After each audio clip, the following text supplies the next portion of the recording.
Malamig ang gabi nang dumating si Elena sa mansyon ng Monteverde.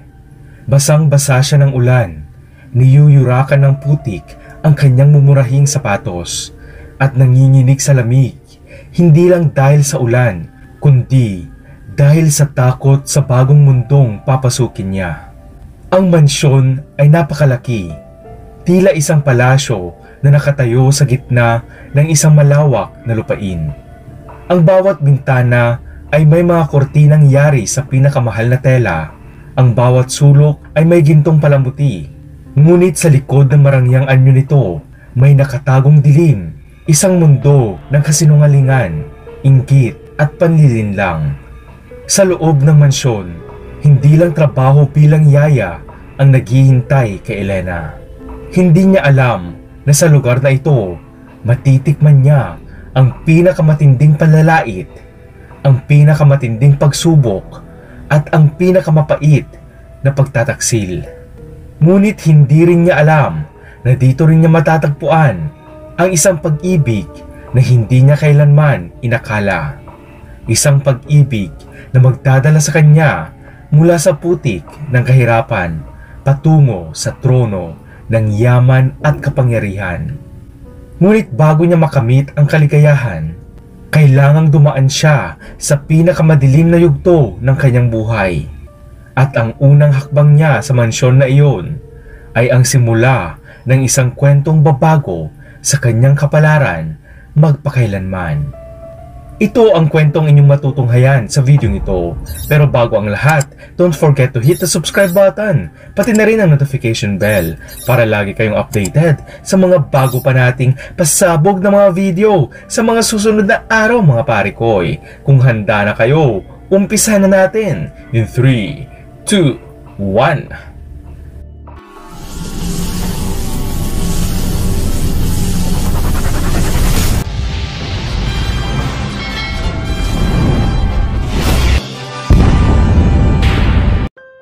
Sa isang maliit at sira-sirang barong sa isang liblib na baryo, lumaki si Elena. Anak siya ng isang magsasaka at isang labandera, ngunit maagang namulat sa matinding kahirapan nang masunog ang kanilang munting tahanan. Dahil lugmok na sa kahirapan, walang matuluyan, walang pera, napilitang huminto sa pag-aaral si Elena at maghanap ng trabaho sa kabila ng murang edad. Habang lumalaki, sanay na si Elena sa pangungutya ng mga tao.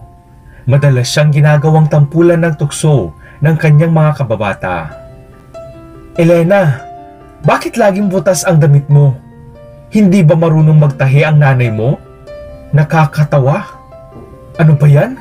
Gutay-gutay? Di ka na nahiya? Malakas sa pangangantyaw ng isang batang babae sa kanilang eskwelahan. Huwag mong lapitan yan. Baka mahawak ka sa kahirapan. Balita ko, nagdidildil yan ng asin. Sabat pa ng isang bata. At ang lahat ay nagtawanan habang si Elena ay naglakad palayo habang umiiyak. Noong si Elena ay dalagita na, naging mas matindi pa ang panghuhusga ng mga tao sa kanya. Sa tuwing dadaan siya sa palengke upang magbenta ng gulay, maririnig niya ang usapan ng mga tindera. Ang pangit ng damit, parang basahan. Kaya siguro walang nagkakagusto sa kanya. Itsura pa lang, mukhang masangsang na ang amoy niya. Nakakasuka. Pagpaparinig ng isang tindera. Bagamat masakit para kay Elena ang lahat ng ito, mas minabuti na lang niya na hindi lumaban.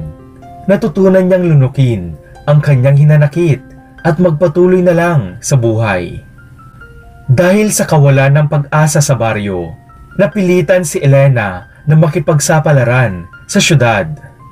Sa tulong ng isang kaibigan, nakahanap siya ng trabaho bilang yaya sa isang mayamang pamilya, ang pamilya Monteverde. Doon niya nakilala si Don Sebastian, isang masungit ngunit gwapong negosyante. May anak din ito, si Senyorito Miguel, na bukod sa mayabang at maangas, ay talaga namang may taglay din na kapilyuhan. Si Miguel, na kaisa-isang anak at tagapagmana ni Don Sebastian, ay kadadating lang galing sa ibang bansa kung saan siya nagtapos ng kolehiyo. Subalit magmula noong pumanaw ang kanyang ina dahil sa malubhang karamdaman, ilang taon na ang nakalipas, ay nag-iba ang ugali ni Miguel. Naging bugnutin at maiinitin ang ulo ng binata at gusto niya ay parating may nag-aasikaso sa kanya at dapat ay mabilis matugunan ang kanyang pangangailangan. At dahil dito ay nagpasya na si Don Sebastian na ikuha na lang ang kanyang uniko iho at nag-iisa nitong tagapagmana ng personal na yaya at iyon nga ay si Elena. Sa unang araw pa lang ni Elena sa mansyon ng Monteverde, ramdam na niya ang malamig na pagtanggap ng ibang kasambahay, lalo na ng mga veteranang yaya at katulong sa bahay. Si Elena ay tahimik, mahinhin at may kakaibang ganda na kahit hindi nag-aayos ay kapansin-pansin at lumulutang pa rin ang kanyang angking karisma. May kutis siyang malaporselana, mahaba at makintab na buhok at mga matang animoy bituin sa langit. Ngunit dahil sa kanyang luma at kupas na damit, walang ibang nakakakita ng tunay niyang alindog maliban sa mga kasamang naiinggit sa kanya. Kahit anong pagsisikap ni Elena na gawin ang kanyang trabaho ng maayos, hindi pa rin siya tinatantanan ng mga panlalait. Bagay ka talaga rito kasi mukha kang basahan. Madalas sabihin ng ibang kasambahay kay Elena na tila ikinagagaan ng loob nilang hamakin ang dalaga. Isang gabi, matapos ang maghapong pag-aalaga at paninilbihan kay Miguel, pumunta si Elena sa kusina upang kumuha ng makakain. Ngunit pagdating niya doon, agad siyang hinarang ng 3 veteranang yaya, sina Marta, Belinda at Clara. "Hoy, bagong salta, wala nang pagkain para sa'yo." Mataray na sabi ni Marta, ang pinakamatanda sa kanila. Pero hindi pa po ako kumakain buong araw." Mahinang tugon ni Elena habang mahigpit nitong hinawakan ang tiyan na kumakalam. "Hindi namin problema yan. Kung gusto mong kumain, maghintay ka ng tira-tira." Sabat naman ni Belinda, sabay tapon ng laman ng kanyang plato sa basurahan. Napatingin na lang si Elena sa sahig. Pinipigil ang luha. Hindi niya inaasahan na ganito kahirap ang buhay sa mansyon. Pero sa kabila ng lahat, tiniis na lang niya ito dahil kailangan niyang kumita para sa kanyang pamilya at hindi siya pwedeng mawalan ng trabaho sa oras na iyon dahil sa matinding kahirapan. Isang umaga, nagising si Elena ng maaga upang maligo bago simulan ang kanyang mga gawain. Ngunit laking gulat niya nang makita niyang wala ng tubig sa timba na pinag-ipunan niya ng tubig kagabi. Agad niyang tinanong si Clara, ang nag-aasikaso ng supply ng tubig para sa mga kasambahay. Clara, bakit wala ng tubig?" Mahinahon niyang tanong. "Ay, sorry ha, naubos na eh. Kasi, di ba, yaya ka lang, wala kang espesyal na karapatan para mauna sa paligo." Sagot ni Clara na may mapanuksong ngiti. Ang totoo, sinadya nilang ubusin ang tubig para mapersa si Elena na hindi maligo. Kinagabihan, habang abala si Elena sa pag-aasikaso kay Miguel, sinadya nilang pag-usapan siya sa kusina kung saan naririnig niya ang lahat. "Diyosa nga kung Diyosa ang mukha, pero ang baho naman." Malakas na tawa ni Belinda. "Wala pang isang linggo dito, pero amoy alipungan na." Sabat naman ni Clara, sabay tawanan silang lahat. Niyakap na lang ni Elena ang sarili, pilit na nilulunok ang pangapi at umiiyak na lang na nagmamakaawa sa Panginoon na bigyan siya ng lakas upang malagpasan ang lahat ng paghihirap na kanyang dinaranas. Sa kabila ng lahat ng ito, hindi nagpatalo si Elena. Hindi siya lumaban, pero hindi rin siya sumuko. Kahit walang paliko, naghanap siya ng paraan upang manatiling maayos at malinis ang kanyang sarili. Kahit walang pagkain, tiniis niya ang gutom at patuloy na nagtrabaho. Kahit hinamak siya ng iba, nanatili siyang mabuti at magalang.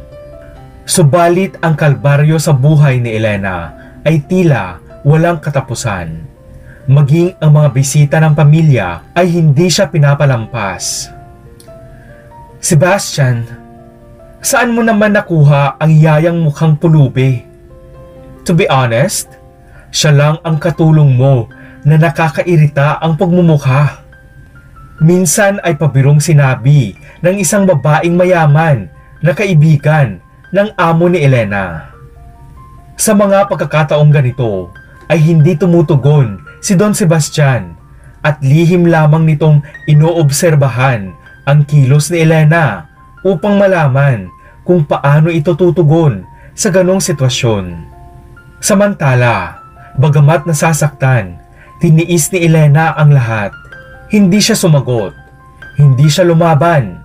Sa halip, mas pinagbuti niya ang kanyang trabaho.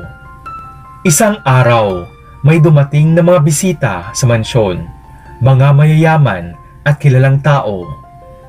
Si Elena ang naatasang magdala ng tsaa sa mga panauhin.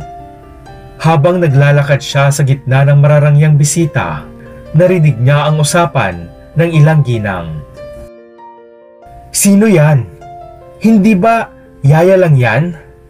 Tanong at pasimpleng pangmamaliit ng isang matandang babae. Sayang lang ang ganda, pero hamak na utusan lang pala. Like, ew. Sagot ng isa, sabay mahinang tawa. Nang inilapag na ni Elena ang tray, biglang idinipa ng isang babaeng bisita ang kamay nito na nagdulot ng pagbagsak ng tasa sa sahig. Ay! Diyos ko! Ang syunga! Sigaw ng isang babae. Sino ba namang magpapapasok ng isang hamak na katulong sa ganitong engrandeng okasyon? My God! Dagdag pa ng isang babae. Sabay namang lumapit ang mga babaeng bisita ni Mikel at habang tumatawa ay bigla nilang ininudngod ang mukha ni Elena sa natapong tsaa sa sahig. Namula sa hiya si Elena, hindi alam ang gagawin. Hindi siya pinagtanggol ng ibang kasambahay at sa halip, lihim silang natuwa na napahiya ang pobreng dalaga. Habang umiiyak, ay dali-daling nilinis ni Elena ang sahig at mabilis itong nagtungo sa kusina. Anong nangyari dito? Nagtatakang wika ni Miguel. Nakakarating lang sa party place ng mansyon kasabay si Don Sebastian. Wala po, senyorito. Si Elena po kasi. Tinapunan niya ng tsaa yung mga bisita. Wika ng kasambahay na si Belinda. Opo sir. Si Elena po. Binastos niya yung mga bisita ninyo. Panggagatol pa ni Clara. Di bali po sir, pinagsabihan na po namin si Elena. Pero po, siya pa po ang galit. Nagdabog pa po at nag-walk out. Sunod pang pagsisinungaling ni Marta. Bagamat batid naman ni Don Sebastian na hindi totoo ang sinasabi ng mga kasambahay nila, ay hindi ito umimik at lihim nitong inobserbahan ang galaw ng bawat isa. Di nagtagal, napansin ni Don Sebastian ang kasipagan ni Elena. Tahimik lang ito, subalit likas na mabait. Hindi niya akalain na sa kabila ng mga panlalait sa kanya, nanatili itong kalmado at matatag. Subalit, hindi lang pala si Don Sebastian ang nakakapansin sa nakakabighaning personalidad ni Elena. Dahil maging si Miguel ay nahuhumaling na rin sa kanya. Si Miguel Monteverde ay isang binatang halos perpekto sa paningin ng lahat. Matangkad, matipuno ang pangangatawan at mayroong mapupungay na matang tila kaya kang basahin. Isang tingin pa lang niya ay kayang pasukuin ang puso ng kahit sinong babae. Sa tuwing lumalabas siya sa mansyon, hindi maiiwasan ang ingay ng mga dalaga, mga katulong, bisita at maging ang mga sosyalerang kakilala nito. Grabe! Ang gwapo talaga ni Miguel. Kung ako lang ang pipiliin niya, ibibigay ko ang lahat. Ito ang karaniwang mga salitang naririnig sa tuwing naroon ang presensya ng matipunong tagapagmana. Pero sa dinami-rami ng babaeng humahanga sa kanya, isa lang ang nakatawag ng kanyang pansin. Si Elena. Hindi man inaamin ni Elena, matagal na niyang iniiwasan ang madalas na titig ni Miguel sa kanya. Sa tuwing dadaan ito sa kusina, sinasadya nitong magtagal, kunwari may hinahanap, pero ang totoo, gusto lang nitong makita ang magandang dalaga. Maganda ka pala kapag nakangiti. Minsang bulong ni Miguel sa dalaga. Nanlaki ang mga mata ni Elena at mabilis na yumuko. Nako, huwag niyo po akong biruin ng ganyan, Sir Miguel. Hindi niyo po ako ka-level at dihadong mas magaganda po yung mga dinidate ninyo. Nahihiya at mahinang wika ni Elena. Seryoso ako, Elena. Maiksi pero malaman na tugon ng mapangahas na binata sabay kindat. Sa totoo lang ay kinakabahan si Elena sa tagpong iyon. Totoo, may lihim siyang paghanga kay Miguel pero alam niyang imposible ito. Siya ay isang yaya lamang at si Miguel ay isang prinsipe sa isang ginintuang palasyo. Dahil sa hindi maitatangging atensyon na ibinibigay ni Miguel kay Elena, unti-unting naging mainit ang mata ng ibang kasambahay sa kanya. Ano ba yan? Ang daming magagandang babae dito, pero ang pinili niyang kausapin yung hampas lupa? Inis na wika ni Belinda. Malamang ginagamit lang ni Elena ang ganda niya para makuha ang atensyon ng binatang amo natin. Malandi talaga. Singit naman ni Clara. Dahil dito, unti-unti silang nagplano ng paraan para sirain si Elena sa mga mata ni Don Sebastian. Isang gabi, habang nag-aayos si Elena ng mga gamit ni Miguel, bigla itong lumapit sa kanya. Gusto kitang makasama, Elena. Seryosong wika ng binata. Napalunok si Elena, sabay sabing, huwag kang magbiro ng ganyan, Sir Miguel. Alam mong hindi ako pwedeng... Subalit hindi pa man siya natatapos magsalita nang bigla siyang hawakan ni Miguel sa kamay at hinila palapit. Alam kong gusto mo rin ako. Diba, Elena? Mapang-akit na bulong ng binata habang inilalapit ang kanyang mukha sa dalaga. Tumigil ang mundo ni Elena sa oras na iyon. Gusto niya si Miguel, matagal na. Pero alam niya sa kanyang sarili na mali ito. Sir Miguel, pakawalan mo ako. Nanginginig sa takot na pakiusap ni Elena. Subalit tila wala nang naririnig si Miguel sa pagkakataong iyon. Lasing ito at puno ng pananabik kay Elena. Wala namang makakaalam. Isa lang to, Elena. Paisa lang. Sambit ni Miguel at nagsimula na niyang haplusin ang mukha ng dalaga. Biglang dumagundong ang puso ni Elena. Hindi sa kilig, kundi sa takot. Dahil dito, malakas niyang itinulak si Miguel at mabilis na tumakbo palabas ng kwarto. Nanginginig ang buong katawan ni Elena dahil sa takot, habang wala nang tigil ang pagbuhos ng kanyang mga luha. Kinabukasan, kumalat sa mansyon ang balitang may nangyari sa kanila ni Miguel. Lingid pala sa kanyang kaalaman nang makita ng mga naiinggit na kasambahay ang pagkataranta ni Elena, agad nilang ginamit ang pagkakataon upang sirain ang dalaga. Alam ko na, sabihin natin kay Don Sebastian na si Elena mismo ang nag-aakit kay Sir Miguel. Di ba? Nice idea? Bulong ni Belinda. Oo nga, kapag naniwala si Don Sebastian, patatalsikin niya si Elena at wala na tayong aalalahanin.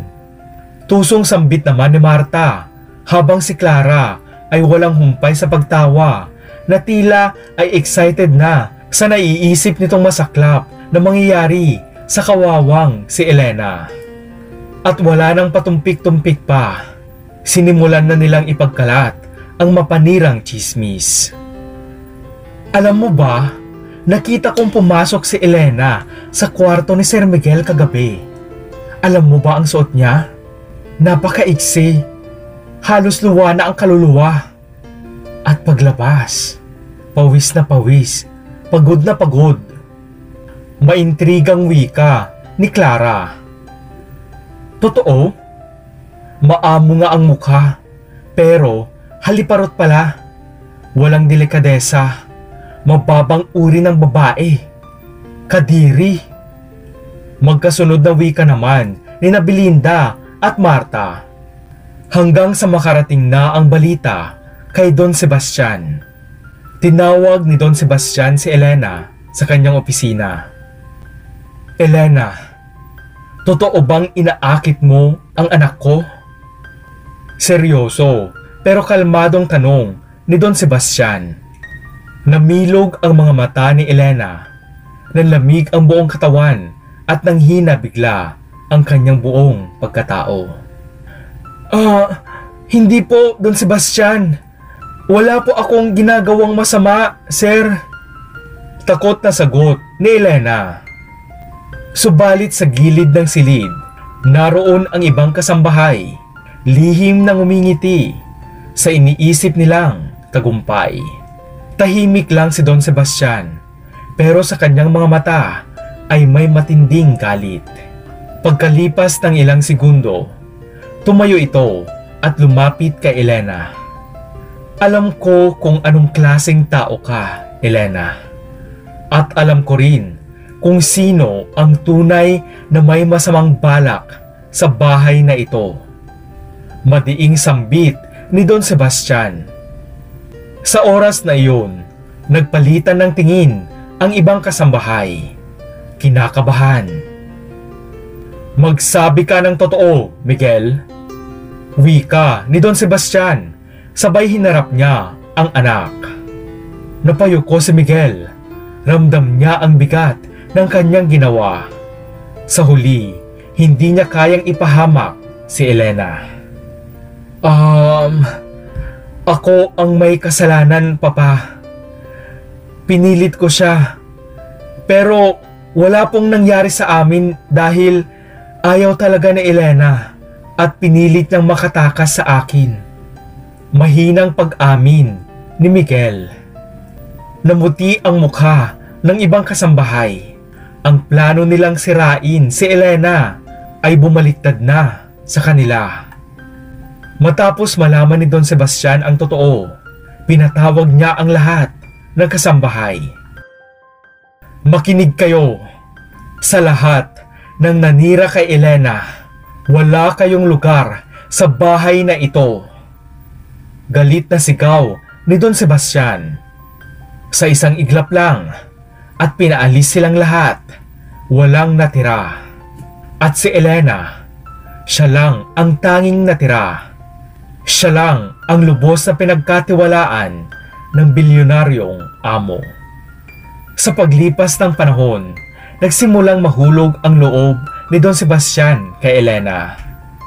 Hindi niya alam kung kailan nagsimula, ngunit sa bawat ngiti at malasakit ni Elena sa kanyang anak, unti-unti siyang nahulog sa dalaga.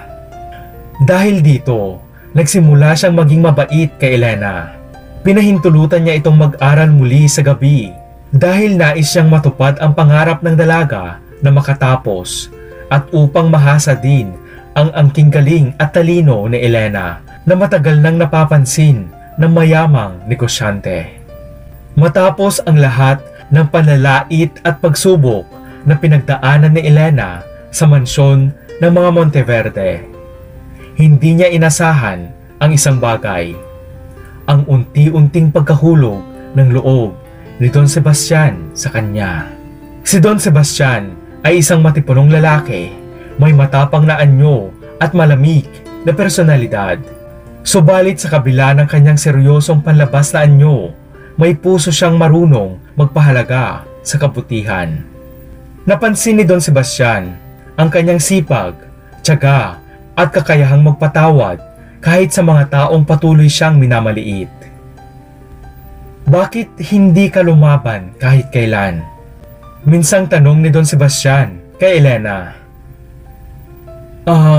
Dahil alam ko pong darating ang araw na lalabas din ang katotohanan, sir.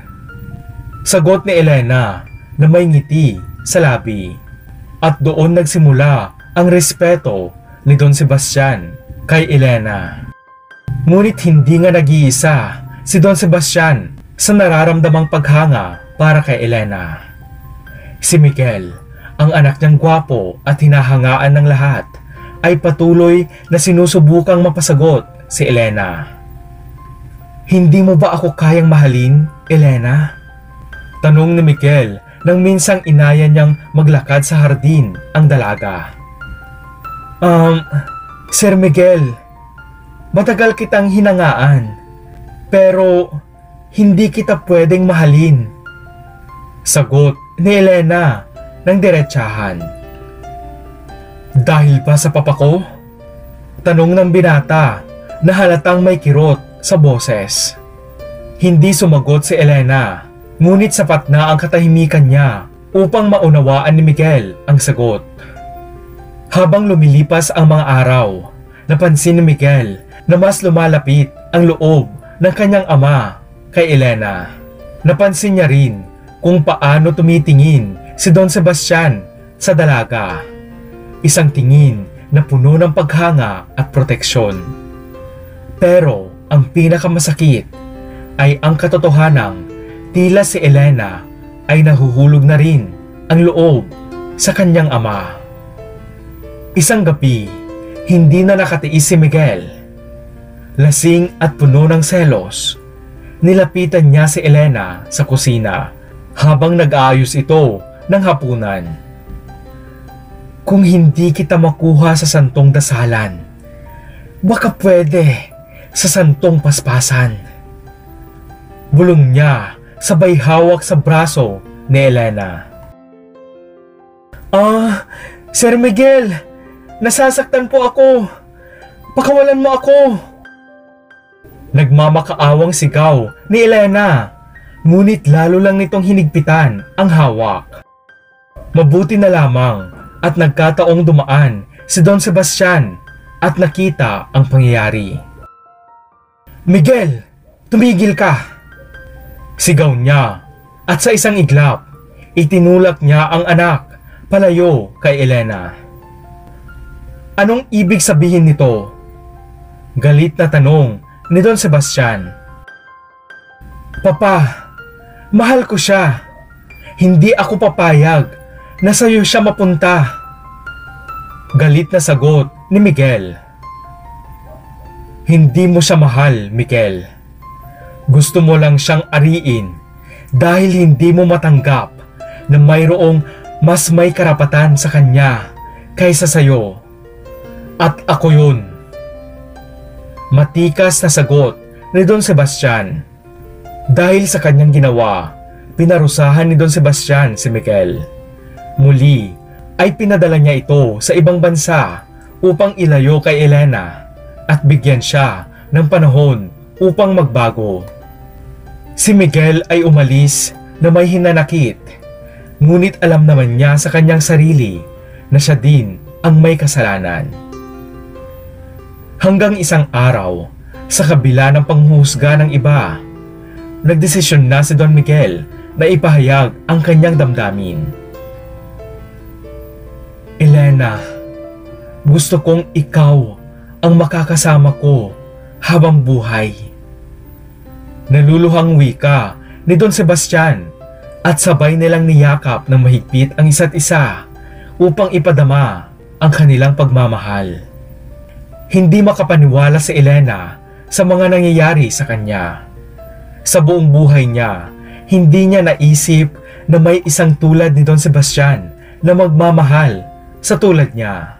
At sa hindi inaasahang pagkakataon, ang kanyang tiyaga at kabutihan ang siyang nagbigay daan upang ibigin siya ng lalaking babago sa kanyang buhay, si Don Sebastian.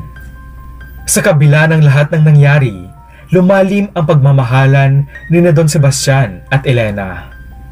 Hindi niya alintana ang agwat ng kanilang edad o ang dating katayuan ni Elena sa buhay.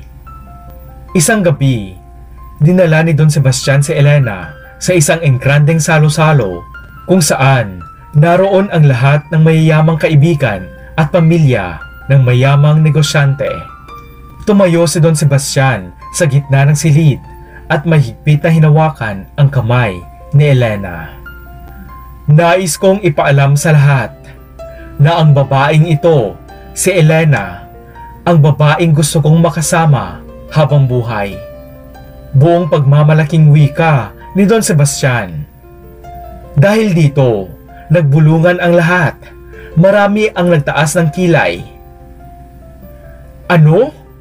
Ang dating yaya lang ng anak mo? Ang pakakasalan mo? Napakaswerte naman ng pobreng yun.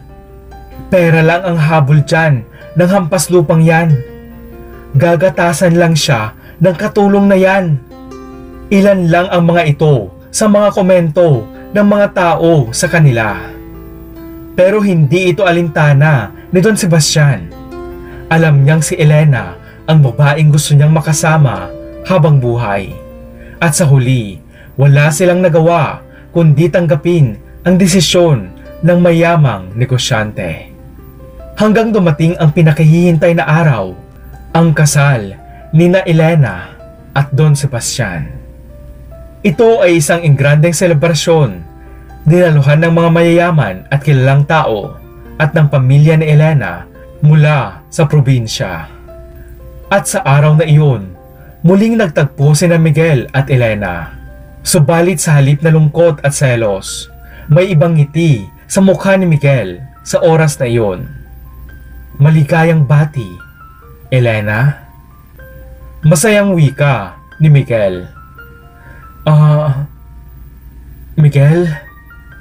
Maikling tugon lamang ni Elena dahil sa pagkakataong iyon ay hindi niya alam kung paano haharapin ang anak ng kanyang asawa na minsan ay pinagtangkaang kunin ang kanyang pagkababae.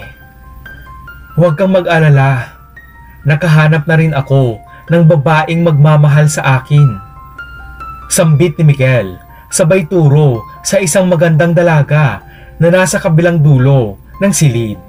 Sa oras na iyon, muli silang nagkaayos at doon lamang tuluyang nabunutan ng tinik si Elena. Sa wakas, naging asawa ni Don Sebastian si Elena. Hindi lang siya naging mayaman, kundi natutunan din ni Elena na pahalagahan ang kanyang sarili. Matapos ang pagpapakasal ni Elena kay Don Sebastian, hindi naman niya nakalimutang tulungan ang kanyang pamilya sa probinsya. Pinaayos niya ang bahay ng kanyang pamilya, pinaaral ang kanyang mga kapatid, binigyan ng negosyo ang kanyang mga magulang, at tinulungan ang kanilang baryo sa pamamagitan ng pagbibigay ng kabuhayan sa mga mahihirap. Ngayon, hindi na sila magugutom, hindi na nila kailangang maghirap tulad noon.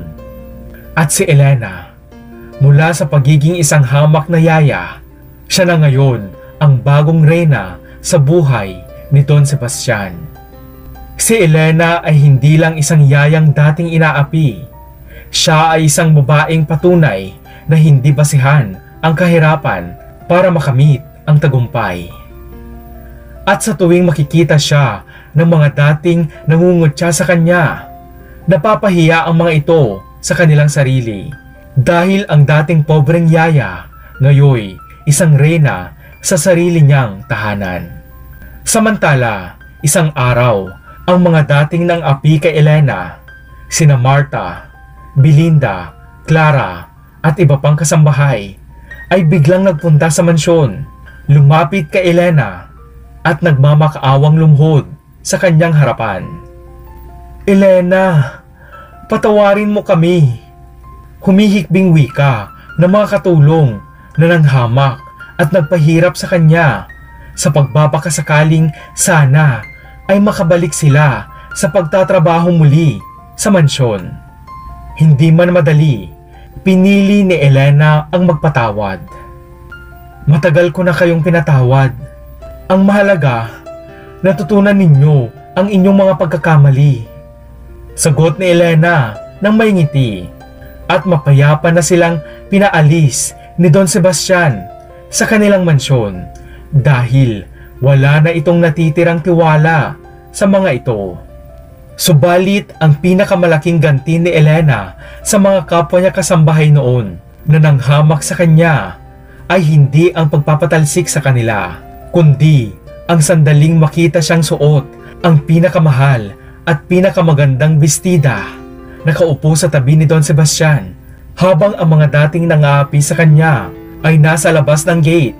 Habang pinapanood siyang masaya, tinatamasa ang maginhawa at marangyang buhay at kinakamit ang tagumpay sa buhay. Bakit parang lalo siyang gumaganda? Inggit na tanong ni Marta sa mga kasama noong sila ay pauwi na.